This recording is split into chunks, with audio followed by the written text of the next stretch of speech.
tahun ini kita menjadi runner up itu tidak di bawah dari Vietnam, itu merupakan prestasi buat gue sih. Salut untuk Pak Menpora. Ya, bukan dia aja sih.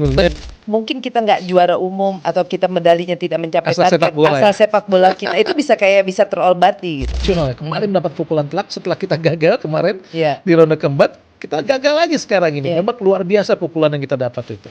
Fanatisme atau hype yang kita dapat itu beda kelas. Betul. Kita udah menanjak ke level yang lebih tinggi lagi. Gue kalau liputan di Eropa gitu, Iya. gue setiap mau wawancara pejabat-pejabat federasi, gue selalu diomelin wartawan-wartawan luar negeri gitu. Kalau dong bantuin gue mau wawancara pejabat federasi sepak bola, gue dimarahin. Lu ngapain sih wawancara gitu? Lu pemain aja gue bantuin. Orang yang mengambil keuntungan dari sepak bola jangan dihiraukan, jangan dikasih panggung. Nah, udah. Bahkan di awal-awal saat ingin mengganti Sintayong dengan pelatih lain, gue termasuk yang wah ini gila ini. Tiba-tiba istilah kata nih bangunan, tukangnya dibuang nih, diganti tukang baru. Jangan kembangkan gimmick-gimmick yang nggak perlu, yang akhirnya merusak atmosfer sepak bola yang sudah ada. Yang pasti keinginan fans adalah bagaimana kita mendapatkan pelatih seperti Sintayong. Halo netizen, selamat datang di Opini Tanpa Batas, persembahan dari ETV Sport, the home of sport discussion. Pastikan kamu like, hype, comment, and share, and subscribe, karena di sini kita tidak hanya membicarakan olahraga, tapi juga mempertanyakan fenomena yang ada di baliknya. Lebih dalam, lebih berani, dan tentunya tanpa batas. Bersama saya Erika dan bintang tamu kita kali ini, Bung Hadi Gunawan yang lebih dikenal dengan Bung Ahai. Gimana bro, apa kabar? Alhamdulillah baik. Erika gimana kabar? Baik ya? Alhamdulillah sehat. Etizen ya, ini benar-benar luar biasa. Ternyata Bung Ahai ini teman saya kuliah nih di Perbanas dulu. Luar biasa ketemunya di podcast ya kita ya. Nggak nyangka ya. Nggak nyangka ya. Aduh, gimana bro kegiatan saat ini? Ya sehari-hari lah Erika, kita di dunia broadcast, ya kadang-kadang main bola, gitu-gitu aja lah, nggak banyak kegiatan. Iya, masih ini ya, kemarin aku lihat sportcaster sering jadi narasumber juga, aku lihat jadi komentator bola. Ya kerjaan memang, ya seperti itu yang kita alami lah, yang kita dapat ya udah kita lakuin seperti itu. Dan yang paling menarik nih, analis kebijakan dan performa tim nasional, bener ya? Kebetulan emang kerjaannya kayak gitu kan, maksudnya jadi komentator timnas ya mau nggak mau nganalisa lah, kayak gitu. Bapak, aku manggilnya apa? Bro? Apa aja lah. Gua bro aja deh ya. Bro, kan lo dikenal ini ya sebagai pengamat olahraga yang lugas, kritis, konsisten gitu ya, apalagi dalam menyuarakan evaluasi untuk federasi dan sebagainya. Bisa ceritain nggak sedikit selama ini gimana sih pengalaman lo? Ya kebetulan ini sih Erika ya, karena gue tuh kan menjadi komentator timnas ya, betul. Pokoknya selalu setiap timnas main kebetulan gue yang jadi komentator. Ya mau nggak mau secara nggak langsung atau langsung ya bersinggungan lah dengan apa yang terjadi, perkembangan yang terjadi mulai sepak bola atau timnas junior sampai junior senior dan segala aspek yang berkaitan dengan perkembangan timnas mau nggak mau memang gue ikutin. Sudah berapa tahun ngikutin timnas? Kalau timnas tuh kan ya sejak gue kerja di dunia broadcast lah seperti itu. Tapi kan gue memang berkecimpung di dunia itu mau nggak mau memang gue langsung masuk ke sepak bola nasional. Mau nggak mau bersinggungan dengan sepak bola nasional. Ya terutama timnas lah ya. Bahkan sejak gua menjadi komentator timnas 2013 ya mau nggak mau lebih detail lagi. Dan gua memegang program yang memang namanya sepak bola Asia. Dan mau nggak mau namanya sepak bola Asia pasti bersinggungan sama timnas Erika. Jadi mau nggak mau seperti itu. Jadi asal muasal lu dipanggil Bung Ahai itu karena komentar-komentar lu pada saat mengomentari pertandingan di TV ya? Ya pastinya ya, cuman kan maksudnya sebetulnya gue itu kan produser ya. Produser saat itu tuh komentator gue lagi pada nggak bisa lah. Sebagai seorang produser pasti ngambil action lah untuk bisa menyelamatkan program kayak gitu kan. Tapi kan apa yang kita dengar dulu zaman kita ya, kita bola itu kan komentator senior itu kan luar biasa ya, betul. hebat-hebat lah. Tapi kan mereka udah punya karakter masing-masing. Ya akhirnya saat gue mengambil action itu, gue ingin mencoba sesuatu yang lain. Karena memang gue berpengalaman ya untuk liputan sepak bola di Eropa atau di Asia segala macam. Gue sering lihat tuh komentator-komentator Arab, Amerika Latin saat mereka berkomentator. Sebetulnya kalau gue tuh idola gue tuh sebetulnya bukan komentator-komentator Arab atau Amerika Latin. Gue tuh lebih menyukai Martin Taylor lah.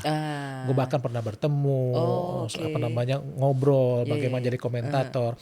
Tapi gue mengambil gaya lain lah agar tidak sama dengan komentator-komentator Indonesia saat itu yang lebih aristokrat gayanya, gaya Inggris lah.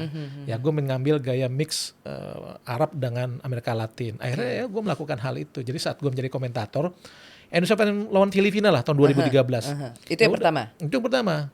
Gue mengambil gaya itu. Gue nggak tahu tuh. Saat itu juga langsung viral. Iya makanya dan ternyata nih teman kuliah gue kan nggak. Padahal gue ngefans banget loh sama Bunga Ahai. Luar biasa ini Erika.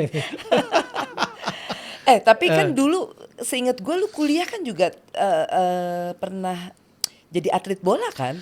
Ya memang gue tuh kuliah perbanas sih memang karena main sepak bola juga ya. Dapat beasiswa lah. Dan sampai sekarang pun gue masih aktif di alumni sepak bola perbanas sampai sekarang. Jadi masih tetap aktif ya? seperti itu. Iya. Kan banyak tuh teman-teman kita juga anak perbanas yang di bola kan banyak banget tuh. Wah banyak. Banyak lah gitu kan. Iya.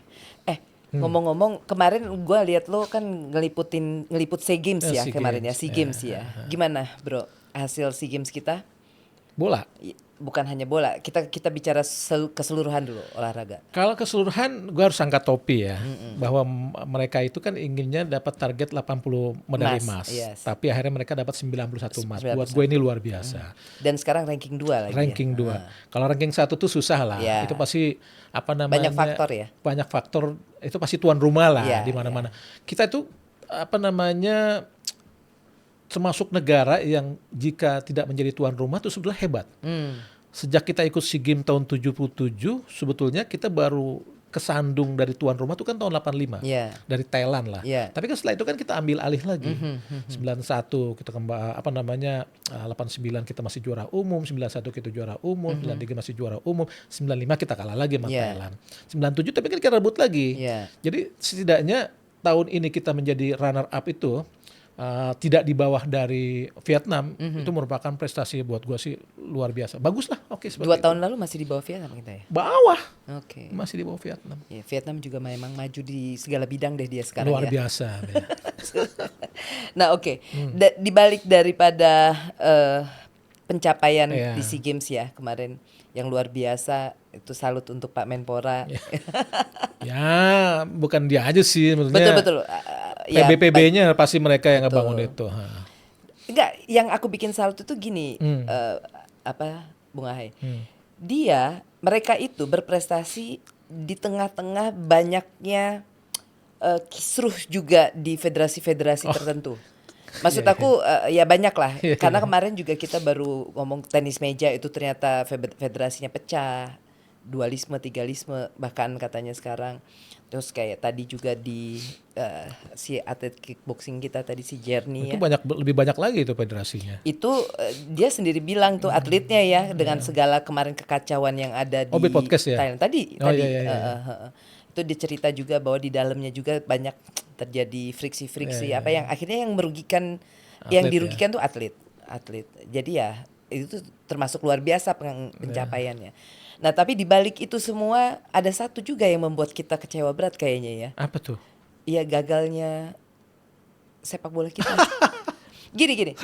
Kan ada kalau dulu kita ya dalam hal apapun mungkin kita nggak juara umum atau kita medalinya tidak mencapai target sepak bola kita itu bisa terobati gitu. Nah kali ini kayaknya kayak makan sayur tanpa garam gitu. Iya kan? Gimana menurut lo bro? Setuju ya, sebetulnya kegagalan itu banyak orang bagi banyak orang tuh sudah diperkirakan ya akan gagal.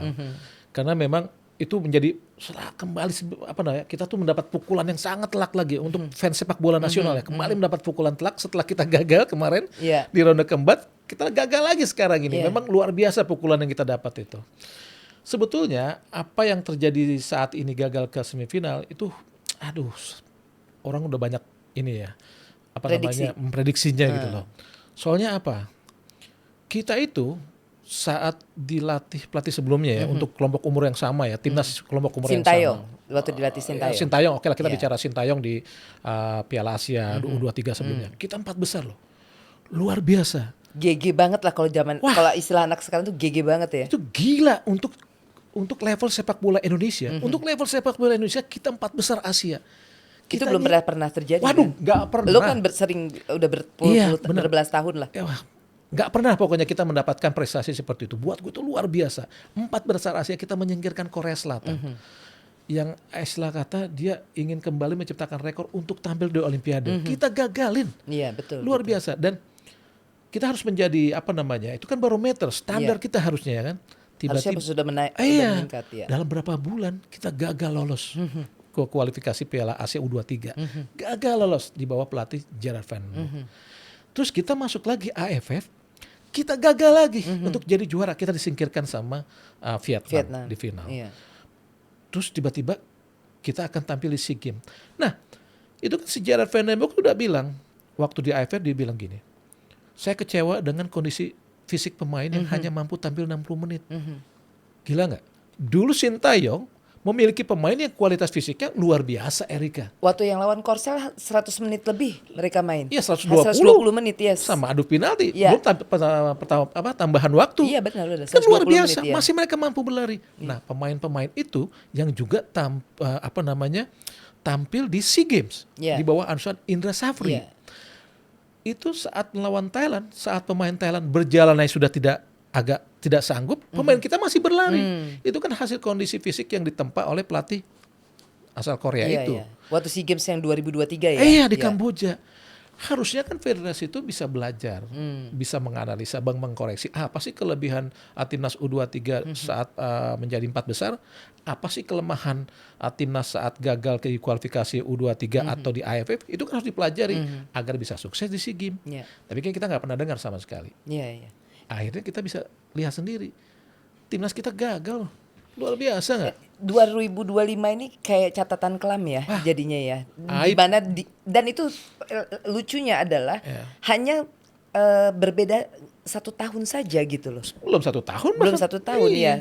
Semenjak era federasi akhirnya mengambil langkah yang mengejutkan kita semua dengan memecat seorang Sintayong, di mana pada saat itu masih on the track ya kan, di round 3 juga masih on the track. Kita pada saat itu ranking 3 hanya selisih 1 poin dengan ranking 2. Menurut Bung Ahai, ada nggak pengaruh dengan digantinya pelatih itu dengan prestasi sepak bola kita di tahun 2025 ini? Pastilah, sangat berpengaruh. Karena bagaimanapun Sintayong itu kan yang ngebangun fondasi timnas 5 tahun lalu lah. Dengan pemain-pemain yang ditempa sejak timnas U20 untuk menjelang Piala Dunia U20. Oke, sebentar. Tapi banyak yang bilang bahwa katanya Sintayong tanpa naturalisasi nggak bisa apa-apa. Pada saat itu apakah sudah banyak naturalisasi? Mungkin Bung Ahai ngikutin kan? Waktu 5 tahun yang lalu Sintayong bergabung. Apa sih naturalisasinya? Waktu dia tampil di AFF aja di Singapura, naturalisasinya cuma siapa? Elkan Bagot. Dia masuk final.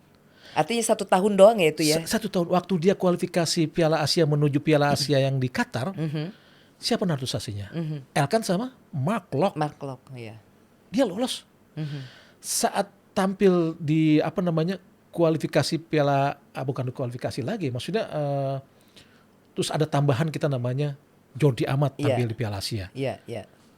Kita masuk di ini itu di Piala Asianya lolos 16 besar.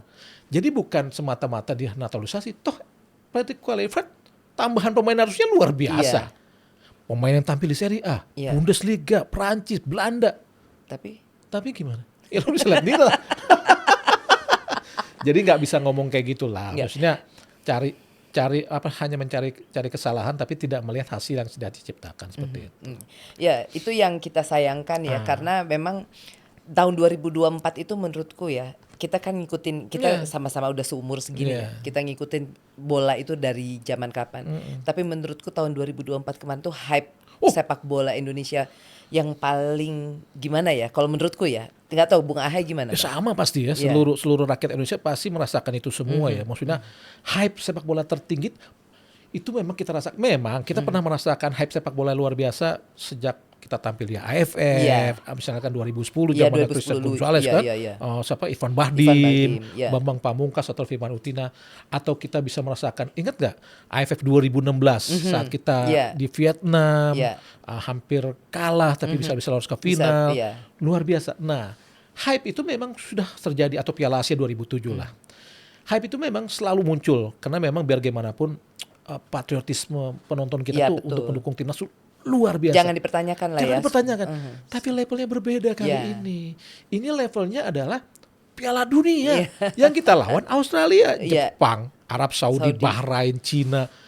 Ini Yang nggak pernah kebayang juga kan. dan kita nggak bisa kebayangin bahwa Iya. fanatisme atau hype yang kita dapat itu beda kelas. Betul. Kita udah menanjak ke level yang lebih tinggi lagi. Makanya saat kita lolos ke ronde ketiga, Betul. saat kita tampil di AFF senior Iya. yang kita turunin pemain-pemain, Iya. lihat hype-nya. Iya. Minat pemain yang untuk nonton pemain yang level AFF agak berkurang. Iya. Karena level tontonan kita sudah meningkat. Iya, betul. Betul. Jadi lihatlah, maksudnya cara pandang tuh nggak bisa kita ukur tuh ini sama, nggak bisa. Harus kita lihat levelnya juga, Erika. Oke. Tadi kita melihat 2025 ini ya. 2025 ini aku kemarin sampai pada saat kita kalah sama Filipina di SEA Games, kebetulan kita live reaction juga. Aku sampai benar-benar bukan ini ya, sedih aja gitu. Miris karena menurutku squad yang diturunkan di SEA Games itu lebih mewah kan daripada setuju. squad yang diturunkan pada saat kita kualifikasi Piala Asia di Sidoarjo kemarin. Setuju. Iya kan? Ada Ivar Jenner di situ, ada Mauro Zylstra, Dion Marks. ada Dion Marks yang dimana itu tidak diturunkan pada saat Gerald Vandenberg melakukan kualifikasi ya di Piala Asia, pertandingan kualifikasi. Nah itu kan sudah, tapi kok kenapa ya? Maksudnya benar-benar penurunan itu kita ngelihat mainnya pun kita bukan harus menang dan kalah. Kita juga sering kalah zaman era Sintayong. Menurut Bung Ahai, apa sih perbedaan yang mencolok dengan mau tidak mau kita harus membandingkan dengan pelatih sebelumnya karena Harus memang dong, harus pelatih kita sebelumnya kan untuk mengevaluasi Pasti, harus. apa yang berbeda dari pelatih yang dulu sama pelatih-pelatih yang sekarang nih yang katanya kelas yang Eropa punya gitu kan. Sebetulnya Apa bedanya? secara ilmu semua pelatih memiliki ilmu pelatihan yang bagus lah, Oke. konsep yang bagus. Tapi bagaimana menerapkan ke tim itu yang agak berbeda. Buat gua, Sintayong itu lebih detail.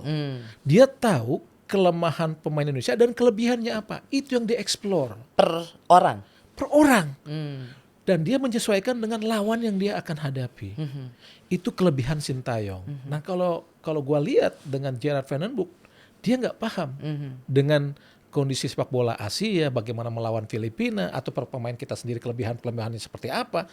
Kurang detail. Mungkin dia udah tahu, tapi kurang detail. Buat gua Indra Safri pelatih yang bagus, terbukti dia sukses di SEA Berapa kali Games juara. segala macam. Tapi buat gua dalam penanganan tim atau pemain di level yang lebih tinggi dia agak kurang.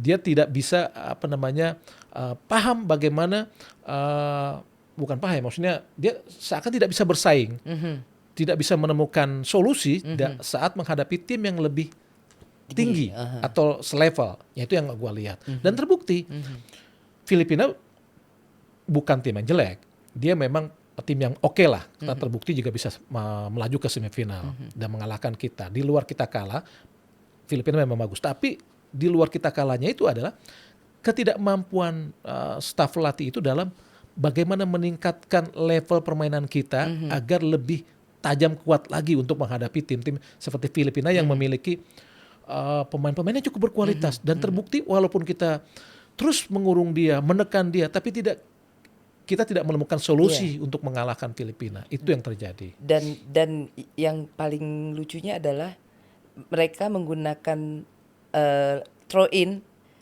untuk bisa mendapat poin dari sempat dikritik menggolkan. ya. Iya, Yang sempat dulu dikritik ya. yang dimana aku nggak tahu apakah emang benar-benar itu pure fans atau sebenarnya segerombolan orang saja yang ini kan Arhan ya pada saat itu sampai dikatakan bahwa Arhan itu anak emas dan sebagainya ya, anak emas STY dan STY cuma bisa pakai lemparan tapi ternyata itu dipakai Untuk sekarang mengalahkan dipakai kita. untuk mengalahkan kita. Itu kayak ketampar sih kita.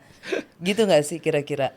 Ya di luar apa ya, kenyataan memang seperti itu, tapi menurut gua itu ada kelemahan juga berarti kita dalam mengamati sepak Iya, bola. iya. Itu kan lemparan ke dalam bukan setahun 2 tahun, Iya. puluhan tahun ini udah terjadi. Betul. Dan itu sudah dilatih sudah lagi sekarang dilatih ya. dan itu menjadi salah satu keunggulan dalam set piece. Bagian dari set piece, yes. Iya, dan strategi atau taktik dari seorang pelatih dan sah-sah saja. Bagaimana ada orang yang mengatakan wah Sintayong hanya mengandalkan lemparan ke dalam untuk mengalahkan lawan atau Arhan hanya bisa menggunakan lemparan ke dalam permainan. Terbukti Sintayong lebih detail kan? Betul. Dia tahu memanfaatkan orang yang mempunyai keahlian khusus lebih, ya, dan untuk menaklukkan lawan-lawannya. Ini sepak bola zaman pragmatis, bukan zaman sepak bola tahun 80 yang dimana Brazil udah pasti samba, Argentina udah pasti tango, Belanda pasti total football Belanda, Italia pasti catenaccio. Catenaccio. Udah bukan zamannya lagi. Sekarang sepak bola adalah pragmatis. Apapun dilakukan untuk mengalahkan lawan. Betul. Seperti itu, Erika. Iya. Nah itu yang ini mungkin untuk diketahui juga ya sama netizen supaya juga jangan. Ini tuh kita ini ya, menurut aku ya 2025 ini lebih banyak kita membahas bola tentang drama dan gimmicknya dibandingkan dengan prestasinya gitu. Atau kalau dulu kan gini, pada saat misalnya mau Garuda calling, kita tuh pasti akan ngobrolin siapa kira-kira yang akan dipanggil ya kan. Terus pada saat misalnya mau menjelang pertandingan, siapa nih yang pasti akan mau dipasang menjadi starting 11, kira-kira taktikal apa yang akan digunakan. Sekarang nggak ada. Sekarang itu yang kita bahas tuh masalah drama-drama yang dilakukan oleh segelintir orang dari federasi dan sebagainya gitu. Bung Ahai, sebenarnya apa sih kita ini, kenapa sih sepak bola kita yang di tahun ini gitu, kenapa terlalu banyak dramanya ya? Apa yang salah? Mungkin kalau salah sih sebenarnya sah saja orang ingin mengambil mengambil momen dalam sepak bola yang sedang hype ya. Tapi buat gua sih sebetulnya ya itu lebih ke situ ya. Jadi bagaimana terlalu banyak untuk mengambil keuntungan yang diperoleh dari sepak bola itu sendiri. Jadi seakan-akan kita melupakan hal-hal yang lebih fundamental seperti teknis, strategi atau pemain-pemain yang harus kita perhatikan. Sebetulnya kalau kita lebih ke arah melihat bagaimana kemampuan pemain, pelatih, gua rasa sih gimmick-gimmick itu tuh nggak akan muncul. Jadi ya kita kembali ke kita aja lah. Maksudnya lebih fokus aja untuk memperhatikan apa yang dimiliki seorang pemain, kemampuannya atau kelebihannya atau kekurangannya, itu yang kita harus bahas. Atau pelatih yang memiliki kekurangan seperti pengalaman gue deh, gue kalau liputan di Eropa gitu ya, gue setiap mau mewawancari pejabat-pejabat federasi, gue selalu diomelin wartawan-wartawan luar negeri itu. Misalnya gue ingin minta tolong dari wartawan Brazil, tolong dong bantuin gue mewawancara pejabat federasi sepak bola. Gue dimarahin, lu ngapain sih wawancara gitu? Lu pemain aja gue bantuin. Jadi di sana tuh ada budaya bahwa lu jangan fokus ke situ, lu fokus aja ke pemain sama pelatih atau lawan kayak gitu. Nah ini menarik karena memang kayaknya di luar ya, di luar Asia Tenggara mungkin rata-rata maksudnya spotlight itu ya kalau nggak ke pelatih ya ke pemain. Ya kan, di lapangan gitu. Bicara sepak bola pada saat pertandingan itu hanya, bahkan kita tidak kenal juga sama ketua federasinya atau siapapun pengurus federasinya. Tapi kenapa beda ya di sini? Ya itu tadi ya, maksudnya mungkin kebiasaan ya itu tadi orang-orang yang budayanya. Orang-orang ingin mengambil manfaat dari sepak bola itu sendiri. Jadi sekarang tinggal tergantung kita aja, Erika. Tergantung dari pecinta sepak bolanya aja. Hiraukan hal-hal seperti itu. Jadi orang yang mengambil keuntungan dari sepak bola jangan dihiraukan.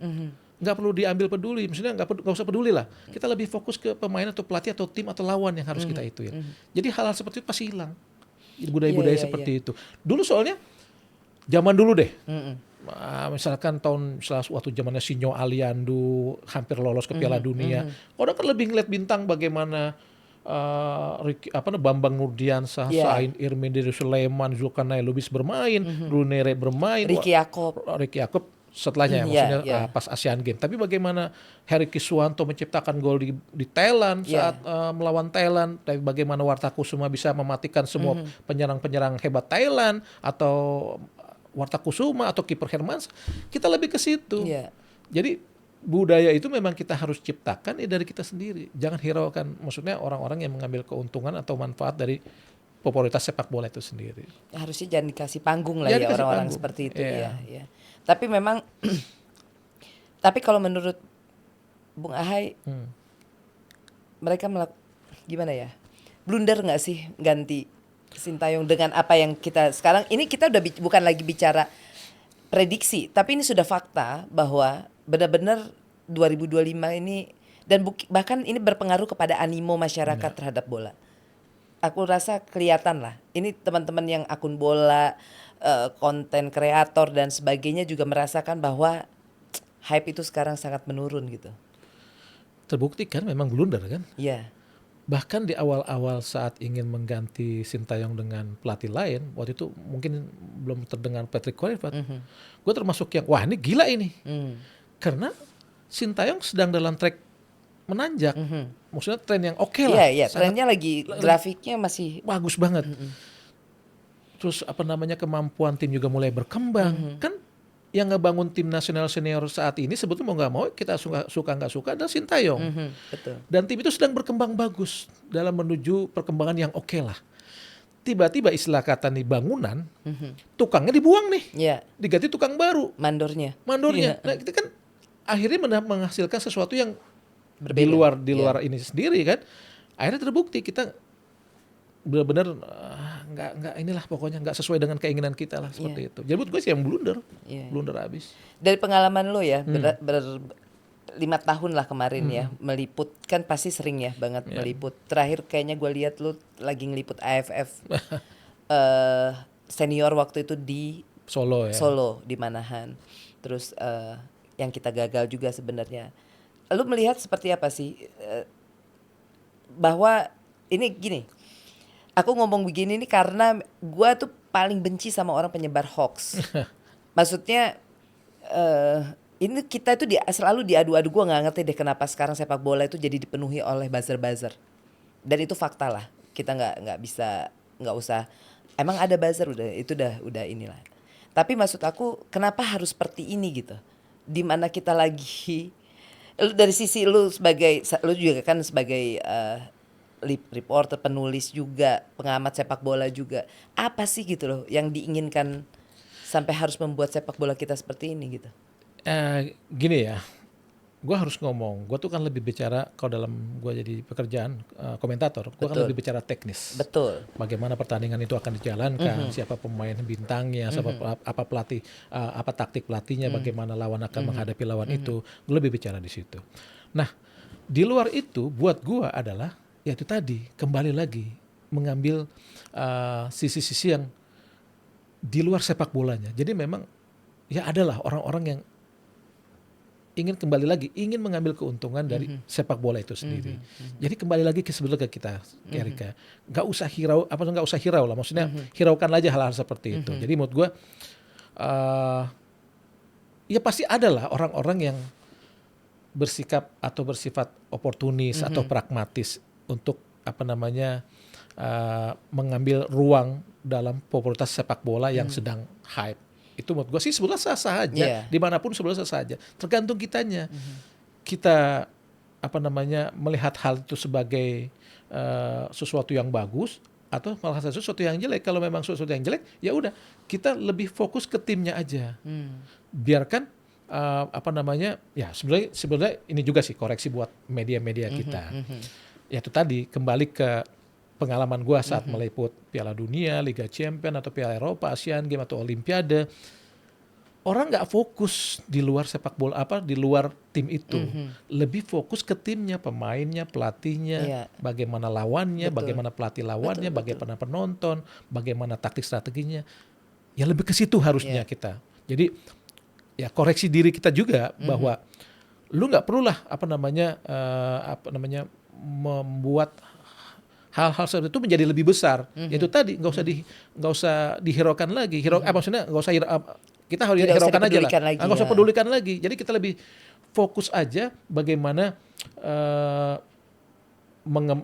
mengamati hal-hal yang menjadi menu wajib dalam sebuah pertandingan. Orang-orang yang menyebarkan hoax dalam sepak bola itu kan banyak. Iya. Contoh lah kalau kita liputan di Inggris.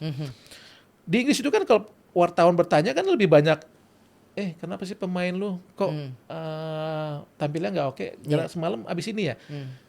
Kalau di Itali kan, coach, kenapa lu ngambil taktik seperti ini? Kenapa lu masang? Memang ada perbedaan. Jadi kenapa di Inggris itu kan tabloid-tabloid seperti Mirror Sun yang banyak mengupas gosip-gosip. Ya itu memang ada perbedaan. Siapa Fabrizio Romano. Iya. Ya maksudnya kita lebih banyak aja mengambil sesuatu yang menjadi bagian terpenting dalam olahraga itu sendiri. Jadi apa tadi? Pemainnya, pelatihnya, lawannya, perkembangan lawan gimana, pemain gimana. Jadi ya menurut gue sih koreksi aja semua kayak gitu. Nah kan itu tadi kita sih berharap mudah-mudahan nanti ke depan tuh kita udah nggak lagi ngebahas hal-hal yang rasa-rasanya dan kita juga. Nah kira-kira menurut Hadi apa sih yang harusnya dilakukan oleh federasi supaya animo masyarakat kembali, menstabilkan situasi yang sekarang jelas lah. Mungkin nggak federasi melakukan itu atau harus kita yang melakukan? Apa tuh? Ya itu tadi seperti yang dibilang bahwa jangan lagi disoroti hal-hal yang sifatnya di luar sepak bola itu sendiri. Nah memang mereka yang harus memulai. Iya kan? Harus, karena selama ini juga sebenarnya kegaduhan ini dimulai dari mereka juga kan. Harusnya mereka yang memulai. Nah fans kita itu ya akan mengikuti apa yang dilakukan oleh orang-orang dari sepak bola itu sendiri. Kita lebih banyak berkecimpung di situ aja. Jadi jangan kembangkan gimmick-gimmick yang nggak perlu, yang akhirnya merusak atmosfer sepak bola yang sudah ada. Dan untuk menciptakan kondisi sepak bola yang kembali lagi ya harusnya memang federasi bisa membentuk lagi timnas senior yang saat seperti era Sintayong. Mau nggak mau itu jujur aja, memiliki tim karakter yang bagus. Pemain yang sangat fight, kedekatan dengan supporter, bagaimana tunjukkan lagi bahwa timnas kita kembali bisa memiliki tim seperti itu di saat seperti saat era Sintayong. Jangan campuri lagi dengan hal-hal yang akhirnya merusak kondisi tim itu sendiri. Buang lagi gimmick-gimmick seperti itu tuh nggak penting gitu loh, seperti itu. Dan kita sebagai fans sepak bola ya udah hiraukan aja hal seperti itu. Kita maksudnya orang yang mengambil manfaat dari sepak bola itu jangan istilah kata ya? Jangan dikasih panggung. Jangan dikasih panggung. Udah itu seperti itu. Jadi ya udah biarkan aja. Kita lebih fokus ke situ. Nah sekarang kira-kira kan ini kemarin mereka kan sebenarnya yang dibutuhkan sepak bola ini dari supporter adalah trust. Pastilah. Ya kan? Kalau supporter sudah percaya seperti yang kemarin di era Sintayong itu ngelebur kan. Jadi benar-benar saling memberikan energi antara tim sama supporter. Itu kan kerasa. Mungkin Bung Ahai kalau ngeliput, ya kan. Pada saat kan bisa ngerasain pemain itu fight atau enggak gitu kan ya. Maksudnya benar-benar dengan segala, kalau biasa main tuh 100%, ini bisa 200% dia kasih. Kan kerasa gitu. Nah itu untuk bisa mengembalikan lagi. Kemarin udah dicoba untuk ganti pelatih. Tapi ya yang kita tahu lah. Satu gerbong strata. Ada strata antara senior, U23 kan. Tadinya kan itu yang dimaksud. Ingin adanya strata. Tapi kan ternyata tidak berhasil. Dan aku gak tahu deh cara aku gak ngerti mecatnya itu apakah pakai evaluasi atau enggak. Karena dalam waktu sekian hari itu udah tiba-tiba berita keluar. Nah, ini kita mau ganti pelatih lagi. Ini kan sekarang lagi terjadi kekosongan pelatih. Dan tidak ada caretaker-nya kan, gitu. Kira-kira menurut Bung Ahai, kali ini federasi akan mengambil langkah seperti apa untuk pelatih yang baru? Ya, kita dengar-dengar sih di federasi mereka sedang menggodok calon pelatih timnas yang sesuai dengan keinginan mereka. Keinginan mereka kita nggak tahu dengan keinginan siapa. Apakah sesuai dengan juga sesuai juga dengan keinginan fans, kita nggak tahu. Yang pasti keinginan fans adalah bagaimana kita mendapatkan pelatih seperti Sintayong, kan seperti itu.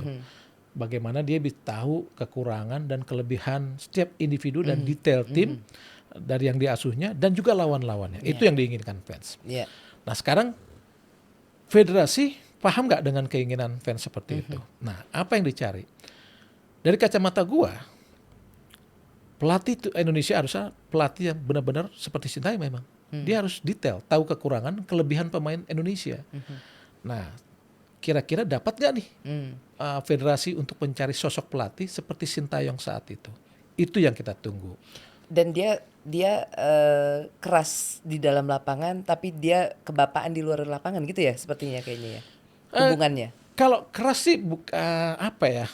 Itu tegas lah, ekspresif gitu. lah. Maksudnya hampir banyak lah pelatih Indonesia juga pelatih lokal banyak memiliki ekspresif yang seperti Sintayong.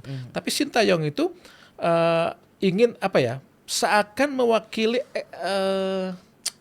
perasaan pencinta timnas. Bagaimana dia bersungguh-sungguh dalam mengawal pemainnya, dia bersungguh-sungguh dalam memberikan instruksi. Nah itu memang terlihat pakai hati. Iya, dilihat pakai hati. Jadi dan fans timnas melihat Sintayong tuh seperti itu, sosok Sintayong seperti itu.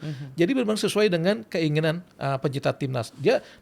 Mereka atau pencinta timnas itu tidak ingin hanya melihat pelatih itu duduk di bench atau seperti itu. Dan memang hasilnya memang oke. Apa yang dilakukan oleh Sintayong memang seakan dibuktikan dengan lebih dekat, lebih bisa memberikan instruksi kepada pemain dan hasilnya memang oke. Buktinya 4 besar Asia, runner up AFF, lolos ke ronde ketiga. Itu kan hasil yang luar biasa. Buat gua itu adalah sejarah terbaik dalam era kepelatihan tim nasional Indonesia. Gitu buat gua. Iya. Kemarin aku sempat mendengar konferensi pers dari Pak Marji dan Pak Endri. Nah, kemudian salah satunya adalah menyampaikan kriteria pelatih yang diinginkan oleh federasi. Salah satunya dia harus tinggal di Indonesia, ya kan? Terus lalu kemudian yang kedua adalah bahwa dia harus mau mengambil asisten pelatih dari Indonesia karena harus ada transfer knowledge menurut federasi gitu kan. Lalu kemudian dia juga fleksibel secara taktikal. Jadi maksudnya bukan yang harus itu seperti itu. Dimana menurut aku sebenarnya kriteria itu, dan dia harus pegang U23. Sintayong kan? Iya, kriteria itu ada di Sintayong, terus kenapa kita harus mencat Sintayong ya? Nah itu, pikir. kan jadi lucu. Kan ngabisin 1 tahun dan itu mengakibatkan fatal banget gitu loh, 1 tahun hilang itu. Kriteria yang dia disebutkan sudah ada di Sintayong. Kenapa nggak ambil Sintayong? Kan lucu sebetulnya yang mereka bicarakan itu. Tapi kalau mengenai taktik harus fleksibel itu gue koreksi. Itu harus gue kritisi.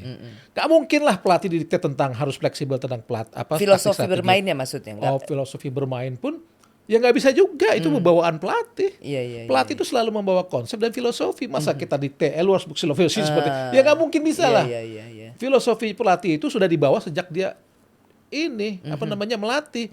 Jadi kita nggak mungkin bisa dikte lu harus punya filosofi konsep pelatih seperti ya enggak lah, nggak mungkin seperti itu. Itu udah udah harus dimiliki oleh seorang pelatih seperti itu. Dia punya karakter sendiri ya. Karakter sendiri lah, nggak mungkin. Nanti tinggal federasi melihat konsep lu nggak oke, nggak berhasil, buktinya gue pecat, begitu. Ini dalam waktu 3 tahun kepemimpinan Pak Erick Thohir udah 3 kali ganti pelatih nih. Udah 3 pelatih nih sama pelatih yang baru ini. Sudah mengerucut ke 1 nama. Tapi apakah katanya sih mau diumumkan? Katanya beliau hari ini udah di Jakarta dan mungkin besok diumumkan, atau mungkin nanti diumumkan di hari Natal lagi. Kita nggak tahu. Nah tapi maksud aku mengambil pelatih yang baru ini kan berarti butuh waktu untuk beradaptasi. Pastilah, ya. Adaptasi lagi. Tapi kayaknya mungkin kalau dilihat karena kita 2027 yang event besar.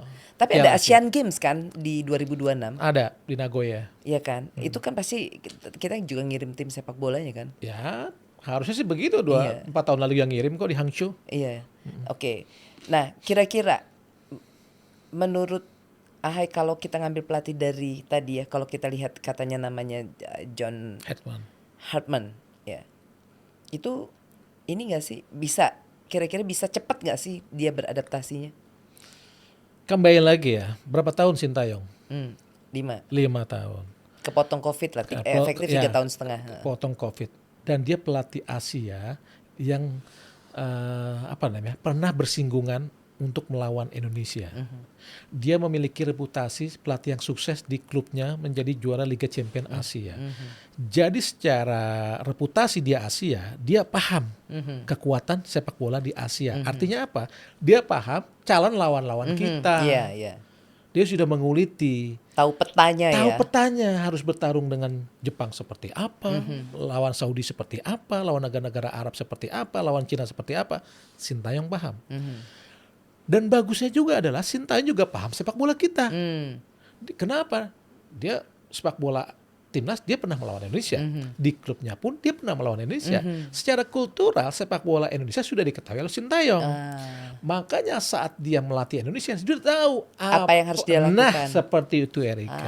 Iya, Dia sudah tahu berangkat dari mana untuk bisa membina sepak bola Indonesia. Oke. Nah, itu butuh 5 tahun. Sekarang John Hetman atau pelatih lainnya lah. Iya. Sama dong, pasti dia akan menganalisa lagi kekuatan kelebihannya. Nah, kira-kira bisa secepat itu nggak?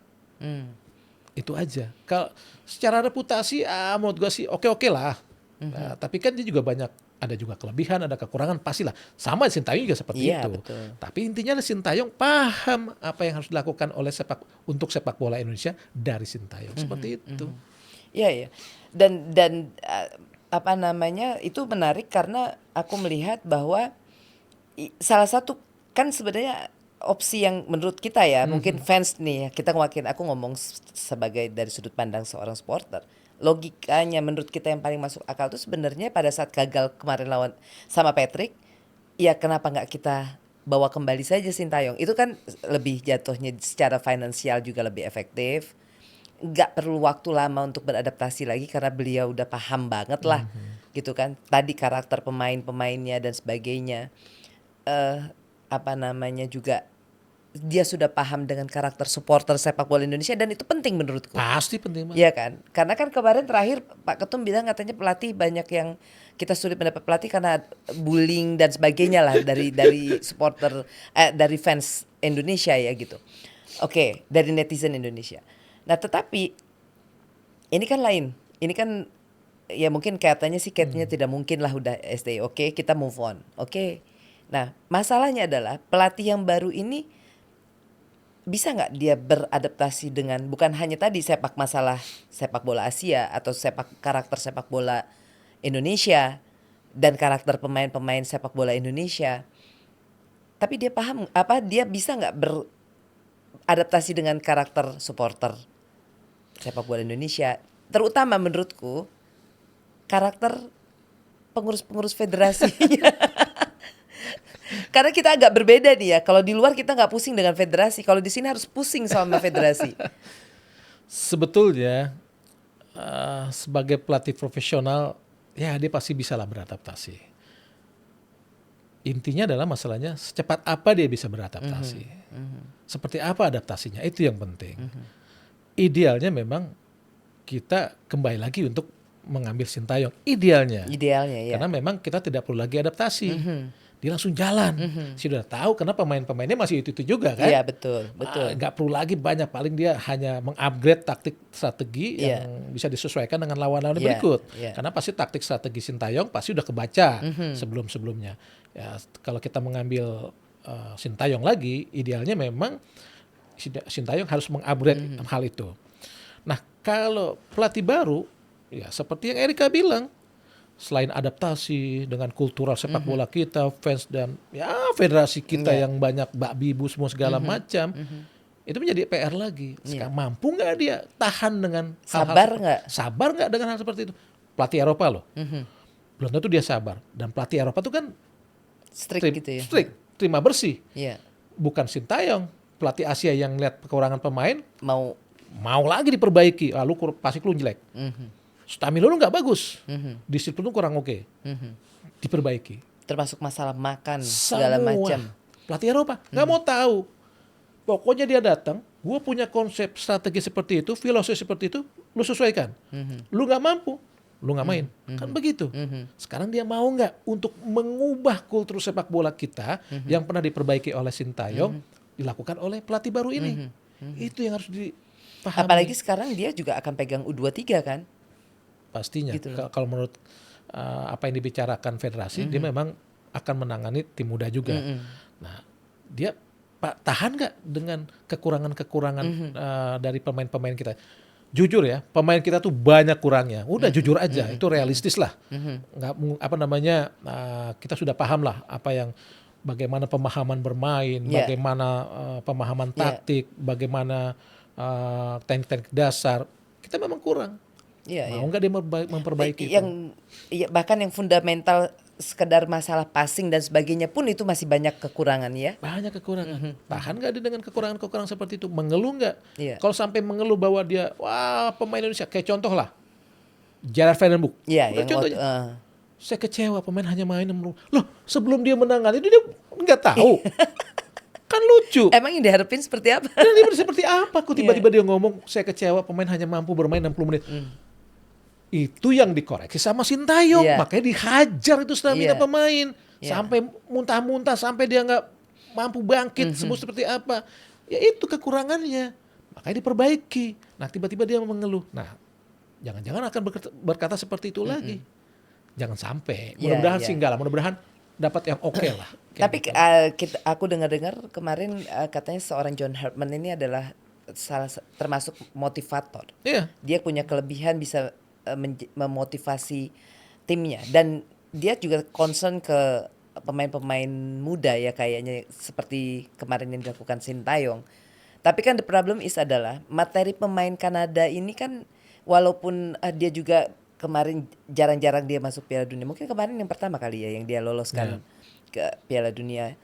Tapi Kanada udah pernah, tapi pelatih mungkin ya malah. Iya beda. Tapi maksudnya kemarin dia iniin lagi, mungkin udah lama ya, akhirnya bisa lagi. Lalu kemudian tapi materi pemain mereka kan biar gimana, ada pemain-pemain mereka yang juga sudah main di Eropa, liga-liga top Eropa lah ya kan gitu. Nah ini kan berbeda sama tapi kita juga punya sih ya. Pemain-pemain kita juga hebat lah. Maksudnya itu tadi. Kan dia salah satu pelatih yang terlalu bintang minded. Maksudnya hanya memakai pemain-pemain yang menjadi favoritnya. Itu kelemahan dari John Hartman. Kalau memang pelatihnya dia. Kelemahannya lainnya adalah dia itu kekurangan taktik. Dia hanya jago seperti yang Erika bilang, motivasi. Nah sekarang bisa nggak dia pakai hal keunggulan-keunggulan itu untuk bisa menukangi tim Indonesia yang oke lah, dia memberikan motivasi seperti apa, dia pasti pakai translator kan, penerjemah.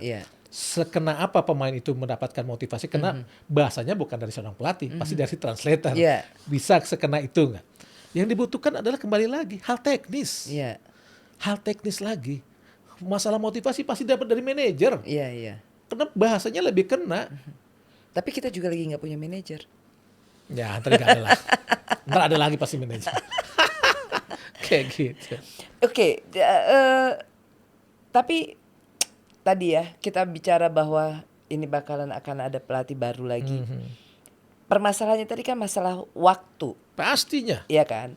Oke, mungkin dia bisa beradaptasi, tapi berapa lama? How long dia bisa beradaptasi? Nah, pertanyaannya adalah sebenarnya yang paling penting nih menurut aku, ini arah sepak bola Indonesia ini sekarang mau dibawa kemana oleh federasi? Kan kalau arah kemana kan pasti bicara target. Oke, selain target kan harusnya untuk mencapai target ada how to reach the target kan, gitu. Pasti. Roadmap-nya kan. Pastinya. Nah, kan ada mereka roadmap katanya mau lolos Piala Dunia tahun 30 lah, atau misalkan 34. Kan berbeda-beda itu. Ya 30 atau 34. Nggak tahu, makanya nggak jelas nih, soalnya nggak ada spokesman-nya nih.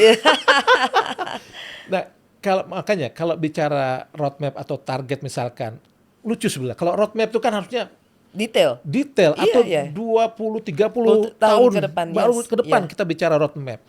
Kalau bicara jangka pendek itu target lah. Piala Dunia 2030. Kembali lagi. Piala Dunia 2030 berapa tahun lagi? 4 tahun untuk menuju kualifikasinya. 4 tahun 4 kualifikasi. Pemainnya yang mana? Iya. Nggak ada sekarang. Iya, benar. Berarti kan bagaimana ngebentuk pemain-pemain yang ada sekarang seperti zamannya Sintayong. Iya. Iya, iya. Dia lebih improve lagi kan? Betul. Kecuali bicara tentang bagaimana bicara tentang lolos Piala Dunia 30 tahun lagi atau 20 tahun lagi. Berarti kan bicara kalau 20 tahun lagi bicara pemain-pemain yang sekarang 5 tahun atau belum lahir.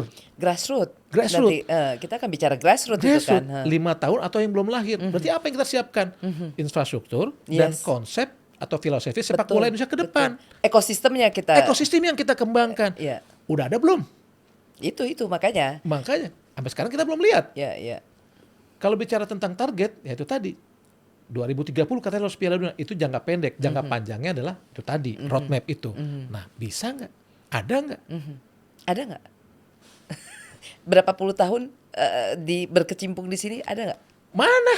Selama ini belum pernah ada. Belum ada. Kita contoh Jepang. Aha. Tahun berapa dia? Tahun 2050 ya? Targetnya Iya, juara awalnya 2050 untuk bisa Juara Piala Dunia. Juara Piala Dunia. Dia udah tahu dan detail dikembangkan seperti apa, dari mana, semua umur segini. Udah tahu kita mana. Belum ada. Dan hasilnya adalah per sekarang Luar biasa. ratusan pemain Jepang itu main di liga-liga top Eropa. Dan perkembangan mereka Abroad. sangat luar biasa. Jerman dikalahkan. Atau tim Brazil kemarin Iya, dikalahkan. dikalahkan.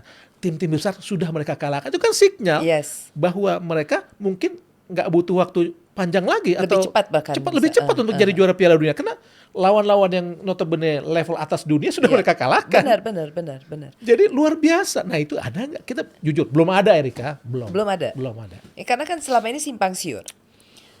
Ada Garuda Mendunia 2045. Apa isinya? Itu aku kemarin sempat bertanya ke salah satu pengurus Asprof. Aku sempat interview seperti ini. Aku tanya sama dia. Sebenarnya kan bicara roadmap kan harus disosialisasikan dong. Pasti dong. Yang paling pertama disosialisasikan pasti ke Asprof, Askap, lalu kemudian dari itu mereka ke SSB dan sebagainya lah. Ya Askap, kan? Askot, Asprof. Yes, iya.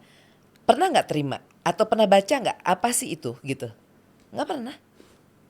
Gitu loh. Apakah itu cuma jargon atau apa sekedar apa? Kalau di yang Jepang, JFA dia punya roadmap itu, kita klik dia punya website, Ada kan? ada gitu. Sekarang buka di website PSSI. Ada Itu yang aku tanya. Sebenarnya website PSSI itu fungsinya apa ya gitu loh. Iya kan? Terus kemarin temanku bilang itu untuk ada denda untuk denda liga-liga itu katanya di situ ditampilkan. Itu yang menurutku ya, kan sebenarnya pelatih itu kan harusnya kita sesuaikan dengan kebutuhan sesuai dengan roadmap kita, itu menurutku yang paling ideal. Kita pengen seperti apa, lalu baru kita rekrut pelatih yang kira-kira bisa memenuhi apa yang kita inginkan. Kan seperti itu nggak kira-kira? Iya, pastinya seperti itu. Gitu. Realitanya, Iya. kalau roadmap itu belum tersosialisasi dengan baik sampai ke grassroots atau paling bawah tuh dalam alur organisasi, atau tidak muncul dalam sebuah website organisasi, ya kita bisa menganggap itu belum ada, Erika. Iya. Iya dong, realitanya belum ada. Dan itu kan validasi oleh Dirtek kita, Alexander Zverev, waktu pada saat konferensi pers penunjukan Nova Arianto sebagai pelatih U20, dia bilang tahun depan kita akan buat roadmap-nya. Jadi selama ini yang kemarin digembar-gemborkan sudah ada roadmap dan sebagainya tuh belum ada dong. Orang baru mau dibuat. Ya belum lah. Ya intinya semua jalur organisasi yang paling bawah aja belum dapat, belum tahu, dan belum terpampang di situs-situs organisasi mereka, mereka. Ya intinya realitanya belum ada. Kecuali Villanesia ya. Indonesia ini kan ya kita juga belum lihat gitu loh. Maksudnya mungkin panduannya sudah ada, sudah dibaca, tapi kan tetap belum dikembangkan secara masif dan secara teratur. Intinya seperti itu. Jadi memang belum jalan secara organisasi. Jadi sebenarnya gimana dong? Ini yang harus dirapihin dulu organisasinya kali ya. Ya pastinya lah. Jadi kalau maksud aku gini, kan gini, kalau kita bicara manajemen sebuah perusahaan, kalau manajemen perusahaan itu baik, maka ke bawahnya akan ikut baik. Pastinya. Kan? Kalau di atasnya udah carut marut dan sebagainya, jangan berharap di bawah juga akan baik. Gitu. Sepakat. Ya, gitu kan? Sepakat.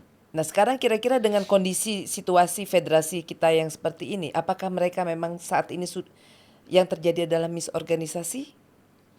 Menurut Bung Ahay gimana? Apa kira-kira yang perlu diperbaiki? Apa yang kira-kira perlu di-upgrade? Intinya organisasi atau federasi sepak bola kita tidak berjalan baik. Even di bawah Pak Erick Thohir? Even. Kalau menurut gue ya, terbukti masih seperti itu kok. Sampai yang paling bawah aja nggak tahu apa-apa. Dan tidak semua menjalankan aktivitas sepak bolanya. Berarti kan tidak jalan. Memang kompetisi terlihat gebyar atau segala macam, kan masih seperti itu aja. Maksudnya apa yang menjadi grassroots di bawah sepak bola usia dini kan belum. Ya itu baik. tidak tersentuh sampai saat ini. Bahkan lebih banyak swasta yang menggerakkan sepak bola betul, usia dini. Itu menandakan bahwa organisasi memang ada, tapi belum berjalan dengan maksimal, belum sempurna lah menurut gue. Jadi bukan sempurna, memang masih jauh dari harapan. Menurut gue seperti itu. Ya karena kita lihat bahwa tadi ya, karena mungkin kita juga nggak ngerti arahnya mau kemana. Jadi nyasar-nyasar gitu. Abis waktu kan, kalau nyasar-nyasar kita mau ke satu tempat nyasar dulu kan, waktu yang dibutuhkan jadi lebih lama. Contohnya aja deh, timnas senior. Harusnya kan saat dibangun Sintayong 5 tahun lalu kan hasil sekarang ini. Iya. Dan saat mau memetikkan hasilnya dia ganti. Iya. Berarti kan ngulang lagi, ngulang lagi. Belum panen udah udah ditebang. Iya. Ya masih seperti itulah menurut gua sih. Ya. Harusnya nggak seperti itu lagi ya. Harusnya nggak seperti itu lagi. Ya mudah-mudahan kita harapkan aja. Ya mudah-mudahan lah. Tapi kalau memang di atasnya, di organisasinya sendiri menurut lo perlu reformasi nggak sih itu PSSI? Intinya sebetulnya bukan hanya di federasi sepak bola ya. Di banyak federasi olahraga kita memang masih inilah. Tapi memang kita belum sempurna lah, belum berjalan dengan baik. Ya reformasi ya penting pastinya untuk bisa menjalankan sebuah roda organisasi sepak bola yang begitu besar. Berapa provinsi sekarang? 38 ya? Iya. Hampir ya 38 provinsi lah. Jadi menurut gua sih reformasi itu udah pasti diperlukan lah untuk bisa menyempurnakan atau memaksimalkan jalannya roda organisasi. Biar gimana pun ini reformasi itu nggak boleh berhenti ya kapanpun. Memang harus terus berjalan. Seperti itu. Nah sekarang ini kan yang kalau kita lihat bahwa belakangan terutama pada saat SEA Games aku belum melihat seorang ketum PSSI berkomentar tentang hasil SEA Games kita. Tapi as a Menpora beliau aktif. Iya kan gitu. Melihat fenomena ini gimana sih kalau dari sudut pandang lo? Double job istilahnya ya mungkin, atau double jabatan ini ada pengaruhnya nggak dengan penurunan prestasi kita di sepak bola? Sebetulnya sih bisa-bisa aja ya. Kalau dia memang bisa memberikan pembagian tugas yang oke lah, pekerjaan yang oke. Jadi menurut gua sih kalau memang ya kembali lagi ke undang-undang kita lah, membolehkan hal itu nggak? Secara statuta udah bisa. Ya, Okay. Kalau memang masih oke ya fine-fine aja. Yang penting kan bagaimana pendelegasian tugas itu bisa berjalan baik. Kalau itu bisa dijalankan dengan baik, menurut gue sih sah-sah aja, no problem. Tapi pertanyaannya, apakah itu dijalankan dengan baik nggak dengan pembagian tugas seperti itu? Mungkin pada saat beliau di BUMN tidak terjadi irisan langsung, tapi pada saat di Menpora akhirnya terjadi irisan langsung dengan cabur-cabur lain kan, yang bisa menimbulkan juga ada mungkin kecemburuan, karena ini udah beberapa cabur yang sudah mulai ini kan.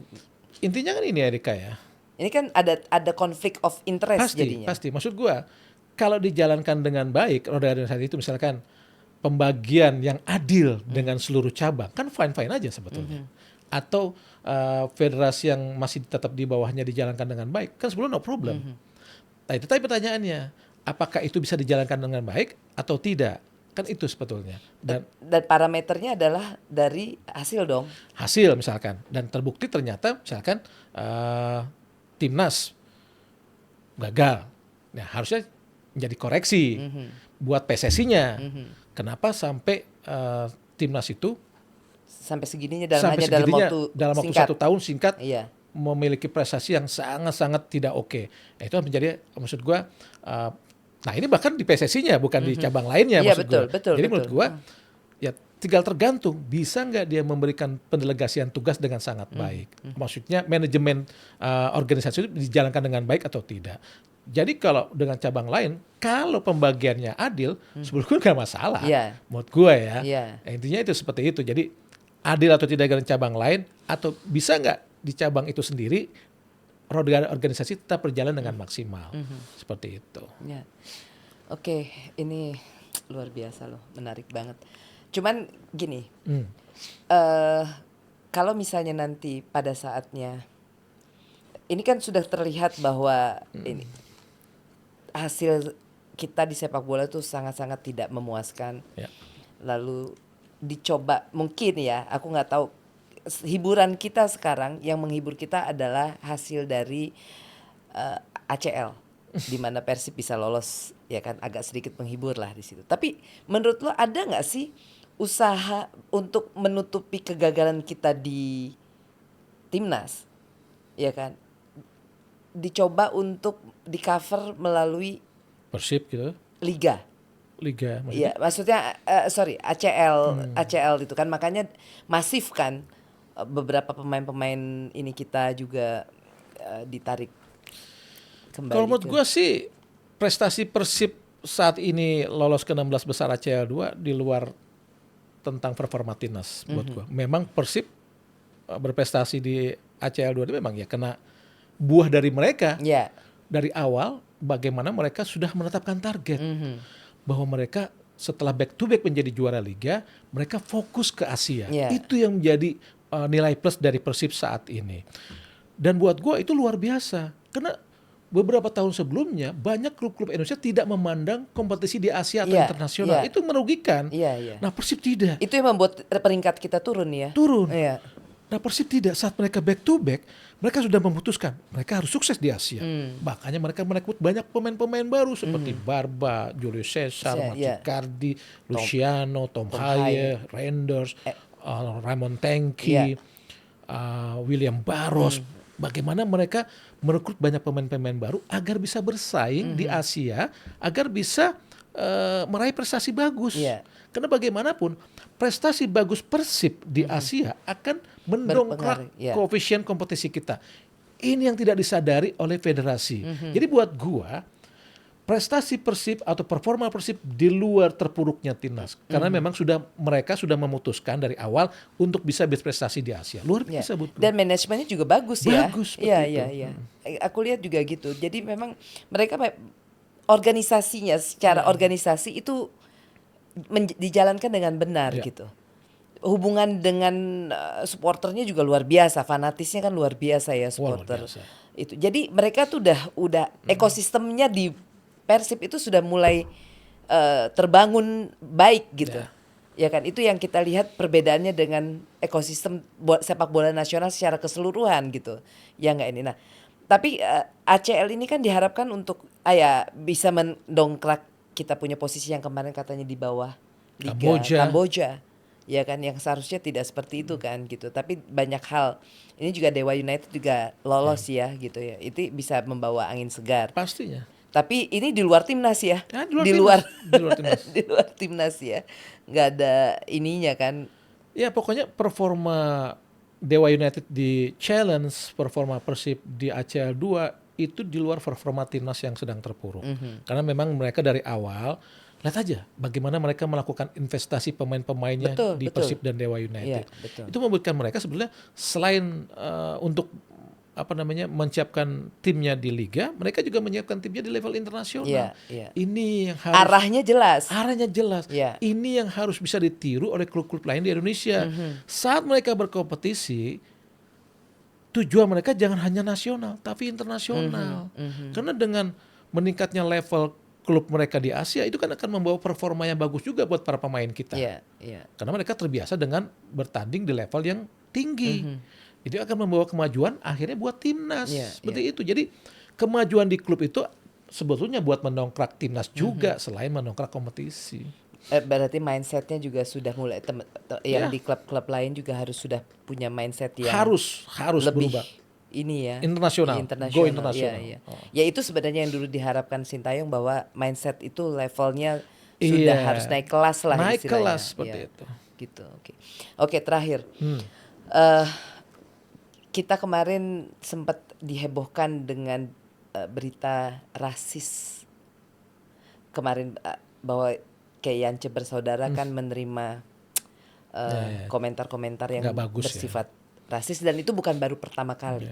Seringkali itu juga sudah berkali-kali kan. Menurut Bung Ahai, sebenarnya bagaimana sih kita supaya bisa sepak bola kita ini bukan hanya pemainnya, bukan hanya klubnya, bukan hanya pelatihnya, tapi juga pendukung-pendukung sepak bola ini bisa lebih dewasa, lebih itu tadi mindsetnya bukan cuma mereka yang harus dirubah, tapi mungkin mindset supporter kita juga harus dirubah kali ya gitu. Gimana? Menurut pandangan Bung Ahai, apa yang harusnya dilakukan? Itu tadi, saat sebuah klub sudah memfokuskan tujuannya ke level yang lebih tinggi, seharusnya juga diikuti oleh kemajuan cara berpikir pendukungnya. Karena bagaimanapun cara mereka, misalnya tindakan-tindakan rasis itu kan benar-benar tindakan yang sangat tidak patut lah untuk level sepak bola yang lebih tinggi lagi. Bahkan nggak usah tinggi, di bawah aja tindakan seperti itu sebetulnya jangan dilakukan lah, jangan pernah dilakukan. Nah, sebetulnya dengan mereka sudah menapaki level yang lebih tinggi lagi, nah kematangan berpikir, kedewasaan dalam bersikap, ya semoga bisa ditingkatkan juga. Bisa upgrade juga di-upgrade juga, karena bagaimanapun mereka sudah bermain di level yang lebih tinggi, level Asia. Harusnya mereka juga ikut dengan performa tim kebanggaannya yang performa juga meningkat. Jadi cara bermain pemain pun di level Asia kan memiliki attitude dan perilaku yang lebih ini lagi. Nah, seharusnya juga diikuti oleh fans-fans klub-klub itu, ya bisa mengikuti bagaimana kemajuan bersikap dalam level yang lebih tinggi lagi. Iya, dari cara berpikir dan sebagainya ya. Ya memang biar bagaimanapun kan kita boleh fanatis dengan klub dan kita tentunya mendukung di mana tim favorit kita, klub-klub favorit kita, tapi jangan sampai juga kehilangan rasa kemanusiaan kita ya. Pasti itu nggak boleh. Bahaya gitu loh, termasuk masalah rasis, diskriminatif. Ini cerita, ini kita santai aja ya. Bukan hanya terhadap pemain bola, bahkan diskriminatif itu masih dirasakan kayak aku ya, atau mungkin teman-teman supporter perempuan lah. Itu nih saya nih ya, kalau ngomong bola itu nanti di bawah ada aja di itunya ada komen, kok ada perempuan sih, ngapain sih dongo, ngerti bola, emang ngerti bola gitu. Itu kan sebenarnya satu bentuk diskriminatif, stereotip seolah-olah sepak bola ini milik pria, hanya domainnya pria gitu kan. Yang aku rasa kalau kita mau menuju sepak bola ini menjadi sebuah industri, harusnya hal-hal seperti itu sudah tidak ada lagi. Nah, pengalaman Bung Ahai gimana? Gimana sih Bung Ahai sendiri melihat sekarang sudah mulai banyak perempuan yang berarti ngomong bola dan sebagainya. Orang-orang yang mengatakan wanita tidak paham sepak bola atau wanita sudah pasti tidak paham, dia tidak melihat olahraga atau sepak bola dalam cakupan yang lebih luas. Memang dia nggak ngelihat sepak bola dimainkan oleh wanita. Makanya itu maksud aku. Kalau memang seperti itu, Sepak bola dimainkan oleh, ada sepak bola Piala Dunia wanita, SEA Games aja kemarin ada wanita main. Harusnya mereka sadar bahwa sepak bola itu juga dimainkan wanita. Wanita juga udah paham tentang hal itu. Iya. Bahkan kalau kita liputan di luar negeri, wartawan-wartawan olahraga atau sepak bola tuh banyak cewek. Oh, oke. Ya, Cewek luar biasa banyak. Jadi mereka juga udah paham. Wasit aja udah ada cewek. Iya, betul. Jadi itu betul. intinya adalah siapapun itu gendernya, baik laki-laki atau perempuan, kalau sudah menggeluti olahraga itu atau bidang tertentu dengan sepenuh hati, dia sudah pasti paham. Iya. Jadi sebenarnya bukan hanya penonton ya, Iya. semua orang yang sudah melihat sesuatu itu lebih global, mereka akan paham itu. Atau dia harus bisa melebarkan wawasannya agar lebih paham lagi apa yang dia ingin bicarakan, seperti itu. Dan itu mungkin harus dimulai dari federasi sekali lagi, karena edukasi ini juga. Kenapa? Karena ternyata kesenjangan itu bukan hanya di luar, tapi antar sepak bola putra dan putrinya pun. Nah itu. Ya kan? Mungkin ini perlu juga di federasi ya kan gitu loh, untuk ini kan. Kita bukan mau memojokkan federasi atau enggak. Ini kan kita dasarnya karena kita ingin melihat sepak bola kita tuh. Pastilah. Aduh, kita kemarin sudah pernah ini ya, merasakan itu gitu kan. Kita kepengen merasakan lagi, itu hiburan kita kan, Bung Ahai. Lihat Erika, tim nasional wanita kita, cewek kita itu kemarin pertama kali main 8-0 sama Iya. Thailand. Iya. Terus lawan tim yang lebih berat kalah.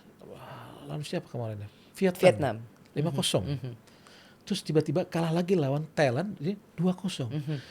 Berarti kan makin lama penampilan mereka atau performa mereka makin meningkat, mereka makin paham bahwa sebetulnya tim nasional wanita kita kalau di-manage dengan baik, dilatih dengan baik, disupport dengan baik, hasilnya juga akan baik. Buktinya mereka bisa masuk semifinal. Iya, tanpa liga padahal. Tanpa liga.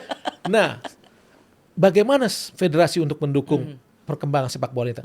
Gelar dong liga. Itu. Jangan dibilang belum bisa digelar karena pemainnya nggak ada. Ya pemainnya nggak ada kalau kompetisinya nggak ada. Coba kompetisinya ada, pemainnya pasti ada.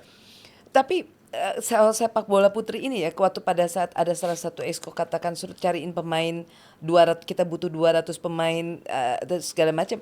Itu sebentar aja dapat. Ya kena itu tadi. Kalau kompetisinya ada, pemainnya ada. Karena di daerah-daerah itu sebenarnya mereka juga banyak yang membina sepak bola putri. Nah itu tadi. Hanya saja mau dikemanain habis itu. Betul Erika, makanya gue bilang jangan ngomong pemain yang nggak ada. Iya. Pemain yang nggak ada kalau kompetisinya nggak ada. Betul. Coba kompetisinya ada, ya pemainnya ada. Iya, betul. Seperti yang Erika bilang, di daerah-daerah banyak. Iya. Tapi karena tidak ada wadahnya, Betul. ya bingung pemainnya. Bubar mereka. Bubar. Nah itu seperti itulah Erika. Menurut gue, ya adainlah liga itu. Iya, itu salah satu PR dari federasi, karena itu sebenarnya bagian dari janji Pak Erick Thohir loh. 2027 nanti dimulai. Iya. Udah mau selesai dong. Ya kan? Itu salah satu janji federasi pada saat baru terpilih, bahwa akan menggelar kompetisi sepak bola wanita. Iya, liga sepak bola wanita, dan yang sekarang yang justru yang ngurus malah swasta ya sekarang ya. Banyak swasta. Gitu, banyak swasta sepak bola putri. Makanya banyak berperan, berjasa dalam sepak bola itu sektor swasta.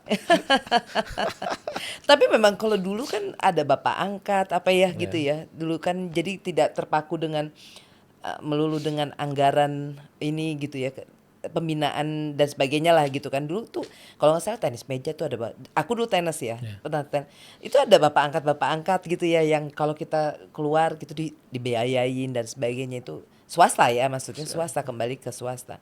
Bapak angkat bukan dalam perorangan, artinya perusahaan apa gitu kan. Dulu kita kan sering ini ya, tapi kayaknya nggak tahu deh sekarang masih seperti itu nggak gitu. Kayaknya hampir rata. Bukan hampir rata. Even bulu tangkis yang dulu menjadi andalan kita pun juga terseok-seok juga nih sekarang. Kemarin aja nih SEA Games kebetulan juara umum ya. Bulu tangkis kita pun klub itunya sektor swasta yang banyak pembinanya. Betul. Ya sektor swasta lah klub-klub kita. Ya itu makanya dia maju ya, karena swasta yang handle gitu. Apa kita perlu swastain aja nih supaya ini? Kalau mau maju mah harus swasta dong. Mereka yang harus bergerak operator liga atau segala macam itu kan swasta. Mereka pasti lebih profesional. Iya. Ya, kita harapkan 2026 ini membawa amin secerca harapan. Semoga seperti itu. Jangan sampai kita tiba-tiba ganti pelatih lagi semasa satu Ya, tahun mudah-mudahan enggak ganti lah. 3 pelatih kan. Kita yang penting yakin dulu dan kita dukung lah siapa pelatihnya. Ya, iyalah kita pasti juga selalu Ya. dukung kan. Kita kan selalu dukung timnas gitu Tinggal kan. kita lihat nanti bisa apa enggak itu aja. Ya. Nah, yang paling penting itu adalah kita harus tahu parameternya apa. Kan gini, semua pakai proses. Ya, Tapi pelatih itu ada yang itu tadi proses Erik. dengan progres. Itu tadi Erika, kenapa waktu 4 besar Asia U23 itu jadikan standar. Saat pelatih setelahnya gagal, berarti gagal. Waktu saat menuju timnas U20 ke Piala Asia gagal, ya gagal. Saat menjadi juara SEA Games terus tiba-tiba gagal, itu gagal. Jadi harus parameter itu udah jelas sebetulnya seperti itu. Tapi sebenarnya parameternya jelas, cuman digocek-gocek Itu ya. aja. Senior harus lolos namanya ronde ketiga nanti. Iya. Itu jelas. Dan itu harusnya secara transparan aja federasi sampaikan ya mestinya ya. Iya. Nanti Piala Asia 2027 minimal 16 besar. Supaya jangan sampai nanti pada saat ternyata sudah mulai ada tanda-tanda tidak terpenuhi, berubah lagi targetnya. Sebenarnya kita udah tahu parameternya. Ya. Berdasarkan apa? Prestasi sebelumnya, udah itu aja. Dan itu wajar kan kalau dibandingkan dengan Ya wajar prestasi lah. sebelumnya. Wajar. Kenapa orang harus bicara tentang Sintayong? Karena pelatih setelahnya belum bisa melampaui. Betul. Contoh dulu, tahun 80-an. Orang selalu nyebut Will Curver, pelatih hebat Will Curver. Ya wajar, karena prestasi bagus Will Curver belum bisa disamain. Iya. Tapi saat prestasi Will Curver dilewati oleh Signaliando atau Berchumantelo atau Polosin, ya selesai sudah. Iya, Itu betul, intinya. betul. Sekarang tinggal tunggu pelatih setelah dari Sintayong ini bisa nggak melampaui torehan prestasi dari Sintayong. Iya. Setelah itu terlampaui, hilang sudah nama Sintayong. Betul. Itu aja. Itulah saatnya move on. Iya, move on. Kalau sekarang disuruh move on, orangnya susah Ya mau susah, move on. orang belum bisa dilampaui, gimana caranya? Boro-boro melampaui, malah semakin. Nah itu makanya orang bicara lagi tentang Iya, Sintayong. Iya. Ya dan harusnya federasi juga nggak perlu baper juga ya sebenarnya kalau Ya nggak boleh baper lah. fansnya masih bicara Sintayong gitu, terus keluarlah ternak Sintayong. Aku paling sering dibilang ternak Sintayong. Jangan. Tapi kita bukan ngelihat masalah, bukan figur ya sebenarnya, tapi apa yang sudah dia buat sebenarnya. Itu Capaiannya gitu loh. intinya. Jadi kalau misalkan dulu saat Sintayong ingin melatih, buat gua bisa apa nih? Buat gua Luis Mia adalah pelatih bagus. Yes, betul. Tapi saat performa timnas di bawah Sintayong lebih oke dari Luis Mia, selesai Luis Mia. Ya. Tapi kan itu harus butuh jiwa besar untuk mau terima ya. Ya iya dong. Gitu Tapi intinya. anyway olahraga yang ngapain juga ya kita harus ke Luis Mia kan Ya, gitu enggak kan. Atau Sintayong kalau ternyata pelatih yang baru ini bisa Lebih oke. bisa membawa angin segar. Awalnya gitu kok gua, wah bisa apa dia? Sebagus apa dia sama Luis Mia? Ternyata bagusan dia. Ya udah. Gue dukung pelatih setelahnya. Iya. Mudah sebetulnya. Parameternya tuh mudah. Kenapa jadi rumit begini ya sekarang ya? Kayaknya kalau orang dukung, sebenarnya bukan mendukung Sintayong, tapi mengakui apa yang sudah dicapai oleh Sintayong gitu Itu loh. aja. Bukan Ngapain mendewa-dewa. juga? Ya iya. Nggak dibayar gitu loh. juga. Betul. Iya makanya kita dibilang buzzer Sintayong tapi nggak Jarin dibayar gimana? aja. Kita kan Oke. bicara yang fakta aja. Fakta betul. Ini menarik nih, waktu kayaknya sejam kurang nih seharusnya. Nantilah kita bikin jilid 2 lah ya. Oke, Ya. Hadi thank you banget Siap, sudah Erika. datang. Dan thanks God akhirnya gue ketemu teman lama gue lagi ya kan. Segitu udah berapa puluh tahun ya kita. Wih, lama lah. Gila ya, 20 tahun lebih pasti. 20 tahun lah, 20 tahun. Benar-benar. Dari zaman kuliah udah sekarang sudah beranak pinak kita ya. Tapi ternyata ditemukan di dalam dunia yang sama lagi nih. Luar biasa. Thank you banget ya Hadi. Sama-sama, Erika. Sudah datang ke Thank you, podcast thank you. kita yang baru berusia 2 bulan ini. Sudah diundang, terima kasih. Oke, Etizan, demikian tadi obrolan kita yang seru banget sama Bung Aha ini. Jangan lupa ya like, hype, comment, share, and subscribe YouTube ITV Sport dan follow kita di Instagram ITV Sport dan TikTok juga. Salam olahraga, semangat juara.